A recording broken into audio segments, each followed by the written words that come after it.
إذا كنت من المتابعين الجدد اشترك الآن في القناة ليصلك الجديد بالضغط على الزر الأحمر أسفل القناة مع تفعيل الجرس، ولا تنسوا دعم المقطع بلايك. شكرا لكم جزيل الشكر. السلام عليكم ورحمة الله تعالى وبركاته. الجزائر ترد على طلب الجامعة الملكية المغربية لكرة القدم بخصوص الشان. أهلا بكم. مباشرة بعد إعلان الجامعة الملكية المغربية لكرة القدم عن قرارها بعدم مشاركة المنتخب المغربي لأقل من 23 سنة في دورة الشان المقامة بالجزائر، إلا إذا توفر خط مباشر من المغرب إلى الجزائر لنقل البعثة المغربية.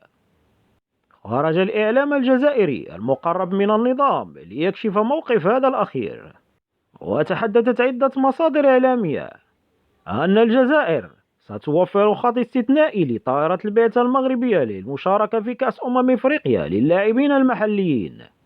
وكتب أحد الإعلاميين المعروفين بالجزائر على الفيسبوك جاء فيه مرحبا بالفريق المغربي في قسطنطينة، وأضاف: الجزائر ستوفر خط استثنائي لطائرة الفريق المغربي من أي مطار مغربي إلى أي مطار جزائري وفي أي وقت، وعندما يتعلق الأمر بأي بطولة تحت راية الاتحاد الأفريقي أو الاتحاد العربي أو الاتحاد الدولي.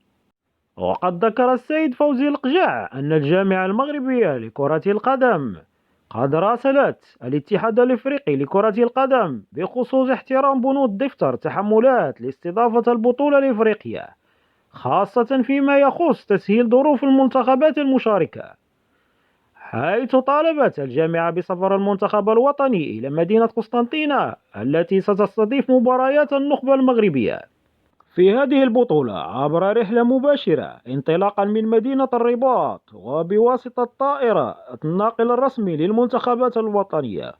وفي حال رفض ذلك فقد قرر المكتب المديري بالإجماع عدم المشاركة في هذه البطولة.